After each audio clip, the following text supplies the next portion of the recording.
ती कुठं काय करते, ती तर घरातच असते ना, असं म्हणणाऱ्या सगळ्यांना समर्पित हा व्लॉग आहे। तर चला, मी ऋतुजा आजच्या या व्लॉग मध्ये मी तुमच्या सर्वांचं मनापासून स्वागत करते।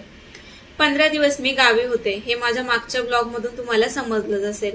आता 15 दिवसातून घरी मुंबईला आल्याच्या नंतर घरामध्ये किचनची अशी काय हालत झाली होती, कारण सध्या पावसाचे दिवस चालू आहेत। त्यामुळे पावसाळी वातावरणामुळे डब्यांना मॉइश्चराइज, जे काही लाकडाचा पाट वगैरे होता, सगळ्यांना असे पांढरट डाग पडलेले होते। आता हे सगळं साफ केल्याशिवाय एक गृहिणी तर नक्कीच शांत झोपणार नाही।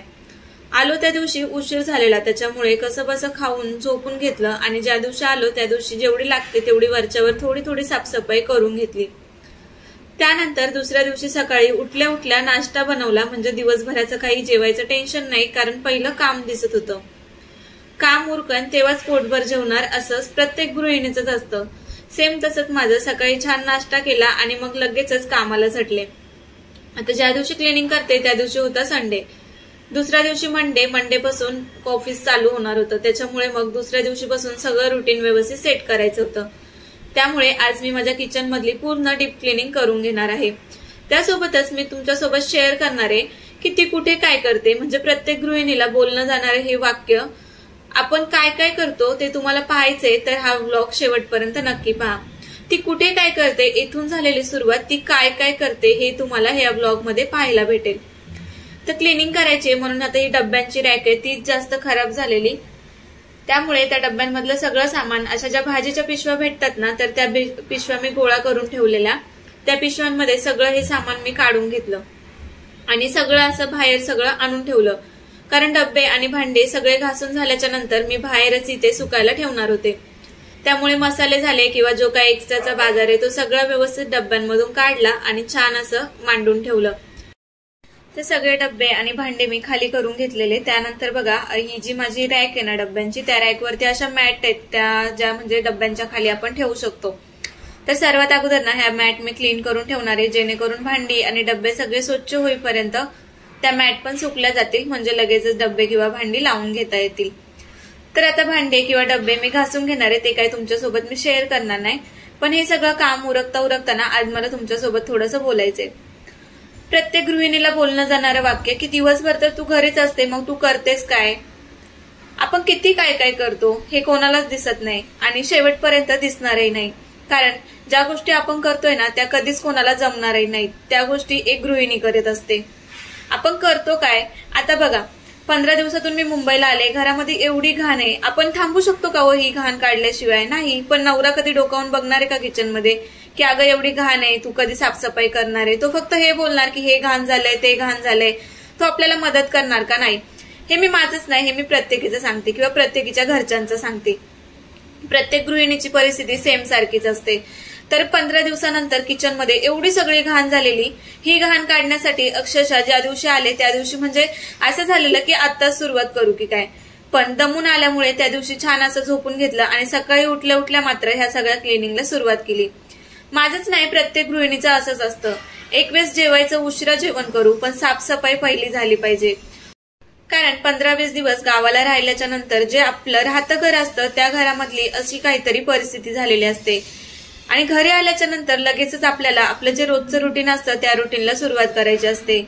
आता बऱ्याचशा गृहिणींकडे लहान बाळं असतात किंवा मोठी बाळं असतात, त्यांना शाळेत पाठवायचं असतं, टिफिन द्यायचा असतो, नवऱ्याला ऑफिसची जायची गडबड असते, सकाळी सकाळी ती क्लिनिंगची कामं, ती सगळी निगेटिव्हिटी, हे सगळं दूर करण्यासाठी ना आपण कितीही दमलेलं असू दे, आल्या आल्या पहिलं साफसफाई करायला घेतो।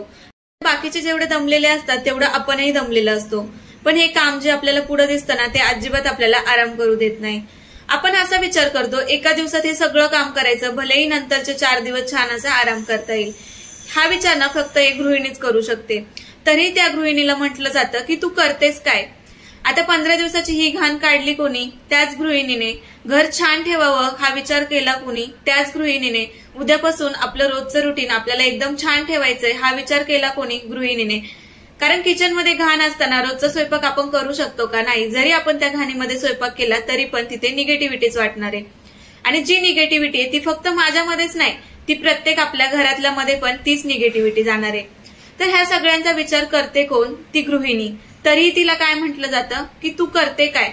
ती काय काय करते ना हे तुम्हाला ह्या ब्लॉग मध्ये बघितलंच असेल तुम्ही. आता हे सगळं मीच नाही करत, प्रत्येक जी घरामधली गृहिणी ना ती प्रत्येक गृहिणी अशीच करते. त्यामुळे आपल्या घरातले किंवा जे लोक आपल्याला असं म्हणतात ना की तू करते काय, त्यांना काहीच उत्तर द्यायचं नाही. निमूटपणे शांत बसायचं आणि आपापली कामं करायची. एक दिवस असा असतो की तेव्हा त्यांना कळतं की आपण नक्की करतो काय. प्रत्येकीच्या घरामध्ये हीच परिस्थिती आहे. एखाद्या वेळेस जर आपण नाश्ता नाही केला, चहा नाही केला, तर सगळेजण हेच म्हणतात की भूक लागली, नाश्ता कर, चहा कर. का? तेव्हा आपली गरज असते आणि आपण केल्याशिवाय दुसरं कोणी त्या गोष्टीला हातही लावत नाही. तेव्हा त्यांना वाटतं का हो की हिने केलं म्हणून आपण खाल्लं? बिलकुल नाही. त्यामुळे जो करतो ना त्याची कदर कधीच नसते. त्यामुळे आपलं जे काम आहे ना ते आपण निमूटपणे करायचं आणि छान असं स्वतःलाही पॉझिटिव्ह ठेवायचं आणि घरालाही पॉझिटिव्ह ठेवायचं. म्हणतात ना जिथे जिथे हात फिरतो तिथे लक्ष्मी बसते. तसंच एका गृहिणीचं ती जिथे जिथे हात फिरवते तिथे तिथे तिच्या घरामध्ये लक्ष्मी बसते आणि हे सगळं काम लक्ष्मी बसायचं आपल्याच हातामध्ये असतं. त्यामुळे घराचा सांभाळ आपल्यालाच करायचा आहे.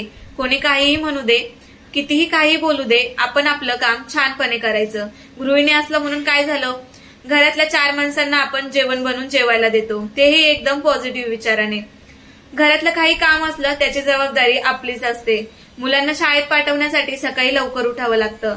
नवऱ्याचा टिफिन असतो, तो टिफिनही आपल्याला सकाळी उठून लवकर द्यावाच लागतो. कितीही गडबड असू दे, सगळी कामांची मॅनेजमेंट आपण एकदम व्यवस्थित करतो. मग का कमी समजायचं हो आपण आपल्याला? आपण नेहमी तुलना करतो की एक स्त्री बाहेर जाऊन काम करते आणि घरामधली गृहिणी. आता ती दोन्हीही हँडल करू शकते कारण तिच्यावरती तशी परिस्थिती असते.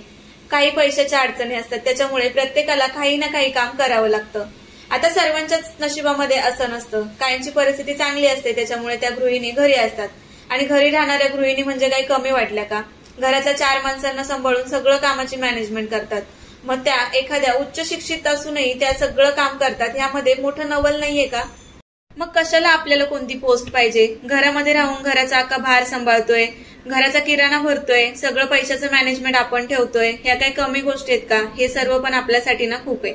त्याच्यामुळे असा काहीच वाईट विचार करायचा नाही की ती कुठे काय करते, ती काय काय करते ना हे शेवटच्या श्वासापर्यंत आपण दाखवून द्यायचं. आणि कितीही दाखवलं तरी याचा फरक लोकांना पडत नाही किंवा ते आपल्याला चांगलं म्हणत नाही. त्यामुळे आपण आपल्या चांगल्या रस्त्याने चालायचं आणि चांगलं काम करत राहायचं. गृहिणी एक श्रेष्ठ बाई आहे जी घरामध्ये राहून ती सगळ्यांचं मन जपते, काय हवंय नकोय ते बघते. सासू सासरे जर वयस्कर असतील तर त्यांना बसल्या जागी सगळं करते. मुलांची शाळेची तयारी, बॅगमध्ये व्यवस्थित डब्बा, त्याच्यानंतर टिफिन, त्यासोबतच नवऱ्याच्या इस्त्रीच्या कपड्यांपासून ते रुमालापर्यंत सगळं काही त्याच्या हातामध्ये नेऊन देते. मग कुठे कमी पडतो आपण? नाही ना, हे आपल्याला व्यवस्थित माहित असतं की नाही मी सगळं करू शकते आणि करते आणि करणार. त्यामुळे आपण अजिबात कमी समजायचं नाही. चला तर कशी असते गृहिणी हे तुम्हाला कळलंच असेल. ती काय करते, ती कुठपर्यंत काय काय करू शकते ना, यामध्ये खूप मोठी ताकद आहे आणि ती आपण दाखवूनही देतो. तर चला 15 दिवसाच्या नंतर मी इथे बघा क्लिनिंगला लागलेली आहे. आता भांडी वगैरे मी क्लीन करताना तुम्हाला काही दाखवलं नाही कारण भांडी वगैरे काय आपण नॉर्मली जशी घासतो तशीच घासलेली आहेत. आता मी डीप क्लिनिंग करून घेते माझ्या ट्रॉल्यांची. ऍक्च्युली इथे ना मी ट्रॉली काढण्याचा खूप प्रयत्न केला पण मला ती ट्रॉली निघलीच नाही. त्याच्यामुळे मग मी जास्त काही तिथे फोर्स लावला नाही कारण म्हटलं जर ट्रॉली बाहेर निघली आणि मग परत जर ती बसवताच नाही आली तर, त्याच्यामुळे मग मी जास्त काही प्रयत्न केले नाही. जेवढा हात पुरेल तेवढं मी झाडून घेतलं आणि एका कापडाने पुसून घेतलं. आता बघा ही ट्रॉलीच्या आतली जी मी क्लिनिंग करते ना त्यासाठी इथे मी विनेगर आणि अर्धी बॉटल पाणी वापरलेलं आहे आणि त्याचा स्प्रे करून मी छान अशी ही ट्रॉली साफ करून घेते. तर हे विनेगर आणि पाण्याने जर आपण ट्रॉली साफ केली ना तर याच्यामध्ये म्हणजे झुरळ लागत नाही आणि जे काही गंज लागलेले डाग असतात ना तर ते डाग लगेच निघतात.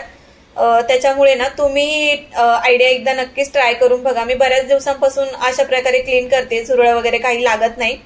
आणि ट्रॉली क्लिनिंगचा एक व्यवस्थित ब्लॉग माझ्या चॅनलवरती आहे, तोही जाऊन तुम्ही पाहू शकता जर तुम्हाला गरज असेल तर, की ट्रॉल्यांची म्हणजे डीप क्लिनिंग कशी करू शकतो किंवा ट्रॉलीमध्ये आपण जे कापड वगैरे टाकतो त्याची क्लिनिंग कशी करायची. आता ट्रॉलीची क्लिनिंग तर झालेली.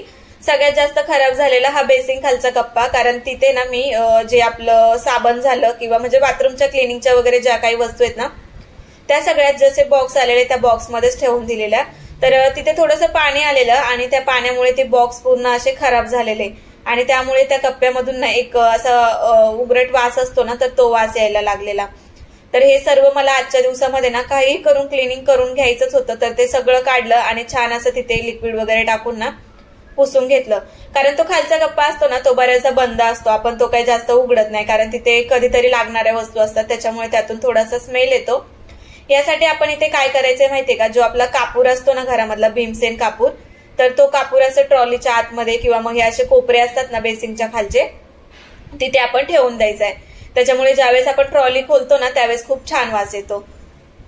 तर इथे पहा मी छान असं इथलं जे काही सामान होतं ना ते लावून घेतलं। तर इथे माझं कांदा बटाट्याचं जाळं पण असतं, पण आता पावसाळ्याचे दिवस आहेत का आतमध्ये म्हणजे त्यांचा वास येऊ शकतो, त्याच्यामुळे ते काढून मी आता बाहेर ठेवणार आहे दुसरीकडे। त्यानंतर ज्या दिवशी म्हणजे काल आलो तर तेव्हा सगळं गॅलऱ्या वगैरे सगळं क्लीन वरच्या वर क्लीन करून घेतलेलं, पण आता दुसऱ्या दिवशी मग जे काही स्टूल वगैरे ठेवलेत किंवा आजूबाजूला जी काही धूळ होती ना ती सगळी म्हणजे मी अशी व्यवस्थित सगळं मी इथे साफ करून घेते। आणि पाणी 24 तास असल्यामुळे ना म्हणजे काय असं प्रॉब्लेम येत नाही क्लिनिंगला, त्यामुळे ना म्हणजे ठरवलंच होतं की आजच्या दिवसामध्ये निदान किचन तरी पूर्ण क्लीन करून घ्यायचा, कारण नाही म्हणता म्हणता किचनचं सगळं सामान मी बाहेर काढून घेतलेलं आणि म्हणजे ह्या क्लिनिंग करायला पूर्ण माझा एक दिवस गेलाच होता। तर पहा गॅलरी वगैरे छान अशी मी क्लीन करून घेतली आणि त्यानंतर ना लगेचच मी म्हणजे किचन आहे ना तो पुसून घेतलेला, कारण एवढा वेळ प्रिशा झोपली होती आणि मग नंतर ती उठली, त्याच्यामुळे पाय वगैरे सटकून पडायला नको, त्याच्यामुळे मग जे पाणी वगैरे सांडलेलं ते सगळं पुसून घेतलं। आता इथे बाहेर तुम्ही पसारा बघताय ना, कुठून सुरुवात करू ते म्हणजे आता परत असं झालेलं की आता कुठून सुरुवात करू, भांडी लावून घेऊ का डब्बे लावून घेऊ, पण हा सगळा पसारा काढल्याच्या नंतर परत पसारा लावायचाही असतो आपल्याला।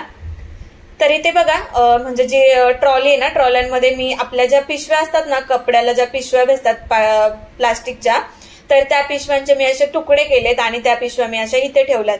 तर माझ्या ट्रॉलीच्या व्हिडिओमध्ये म्हणजे त्याला छान रिस्पॉन्स आलाय, तर त्या व्हिडिओला ताईंनी एका कमेंट केलेली का याच्यामुळे झुरळ होण्याची शक्यता आहे का, तर आता कमीत कमी 5-6 महिने मी हे पिशव्या म्हणजे वापरते, तर अजिबात झुरळ वगैरे काही होत नाहीये। आणि ह्या पिशव्यांना म्हणजे कसं लवकर खराबही होत नाही, आपण जरी ते पेपर अंथरले तर एखादं ओलं भांडं वगैरे राहिलं तर ते पिशवी म्हणजे तो पेपर खराब होण्याची शक्यता असते किंवा त्या पेपरचा वास येतो। तर ह्या ज्या पिशव्यात ना ही खूप छान आयडिया आहे, ही तुम्ही नक्कीच ट्राय करू शकता, कारण ह्या लॉंग लास्टिंग आहेत आणि आपण जेव्हा साफसफाई करू ना तेव्हा यांना वॉश करू शकतो किंवा मग एका ओल्या कापडाने पुसून सुद्धा काढू शकतो।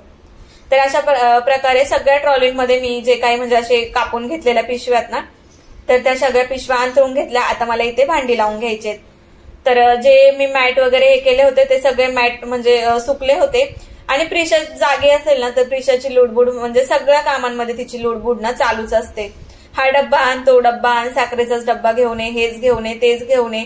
पण म्हणजे कधी कधी असं म्हणजे जास्त कामाचा लोड असेल ना तर वैतागही येतो आणि कधी कधी ना खूप फ्रेश वाटतं। आता हे प्रत्येक आईचंच असेल की बाळ ज्यावेळेस शांत झोपलेलं असेल ना त्यावेळेस घरात एकदम शांत वाटतं आणि असं वाटतं की ती कधी उठेल, आणि जेव्हा ती उठलेली असते ना तेव्हा असं वाटतं की नाही बाबा ही झोपलेलीच बरी, तेव्हा म्हणजे तेवढ्या वेळात आपलं काम उरकून होत होतं। खरं तर म्हणजे लहान मुलांशिवाय घराला शोभाही नसते असं ती बाळ आल्याच्या नंतर मलाही जाणवतंय, किंवा म्हणजे आता ते सगळं कळतंय त्या सगळ्या गोष्टी। आई होणं अजिबात सोपं नाही आणि आई पण निभावणं त्याहूनही सोपं नाही, की म्हणजे आई होण्याचा जो 9 महिन्याचा प्रवास असतो ना त्याच्यापेक्षा जास्त हे जे आता सांभाळतोय ना आपण हे खूप कठीण आहे। तर चला इथे पहा भांडी वगैरे जी काही माझी आहेत ना ती सगळी मी इथे लावून घेते आणि तिच्या मध्ये मध्ये लुडबुड चालूच असते की मम्मा हे घे, हा डब्बा लाव, तो डब्बा लाव। तर तिला पण मी असं म्हणजे खेळवून देते की तुला काय घ्यायचंय ते कर, बाहेर नेऊन ठेव, आतमध्ये आणून ठेव। मी तिला असं म्हणजे तिच्यासोबत बडबड माझी चालू असते काम करताना, त्याच्यामुळे ती छान खेळत असते। तर इथे मी ना माझी भांडी वगैरे सगळी भांडी लावून घेते, तर नंतर मी म्हणजे सगळं झाल्याच्या नंतर तुम्हाला दाखवेल की माझं किचन मी कसं आवरलंय। आता इकडच्या साईडच्या ट्रॉली वगैरे लावून झाल्यात, आता त्या साईडला प्लेट वगैरे किंवा म्हणजे डब्यांची वगैरे अशी वेगळीच रॅक आहे माझी, तर त्या सगळ्या रॅक ना मी अशा व्यवस्थित लावून घेतल्या। आता माझी भांड्यांची मांडणी आणि जे काही ट्रॉलीचं डीप क्लिनिंग आहे ना तर याचं स्पेशली मी ब्लॉग पहिलाच केलेला आहे जेव्हा मी ह्या घरामध्ये राहायला आले, तर तुम्ही पाहू शकता की मी भांड्यांची मांडणी कशा प्रकारे केली आहे ते। तर इथे मी सगळीकडे छान अशी भांडी वगैरे लावून घेते आणि ऑलमोस्ट आता म्हणजे किचनचं फक्त फ्रीज क्लिनिंगचं काम राहिलेलं, बाकी डब्यांची क्लिनिंग आणि भांड्यांची किंवा मग किचन ओट्यावरची लादी ही सगळी क्लिनिंग म्हणजे माझी उरकलीच होती। आता फक्त हे सगळं भांडी वगैरे लावायची आणि छान अशी लादी पुसून घ्यायची। आता एवढंच नाही बरं का, आता असं वाटलं असेल की म्हणजे मी बोलली ना की ती कुठे काय करते, तर आता फक्त व्हिडिओमध्ये तुम्हाला मी 15 मिनिटाचा व्हिडिओ दाखवलाय आणि त्यामध्ये फक्त किचनची क्लिनिंग दाखवली। त्यानंतर 15 दिवस गावाला राहिल्याचे 4 बॅग कपडे होत्या, ते धुण्यामध्येच मला 4 दिवस गेले. बेडरूमची क्लिनिंग वेगळी, हॉलची क्लिनिंग वेगळी. तर ती कुठे काय करते ना, तर ती एवढं सगळं करते आणि हे कोणालाच न दिसणारं असतं, पण हे तिला समाधान देणारं असतं. त्यामुळे आपण अजिबात वाईट वाटून घ्यायचं नाही. तर इथे बघा डब्बे पण मी लावून घेतले. हे मी तुम्हाला दाखवलं नाही कारण डब्यांच्या रॅकची जी मांडणी आणि जी क्लिनिंग आणि डब्यांमध्ये मी काय काय ऑर्गनाइज केले हे मी तुम्हाला पुढच्या ब्लॉग मध्ये दाखवणारच आहे. So bye bye.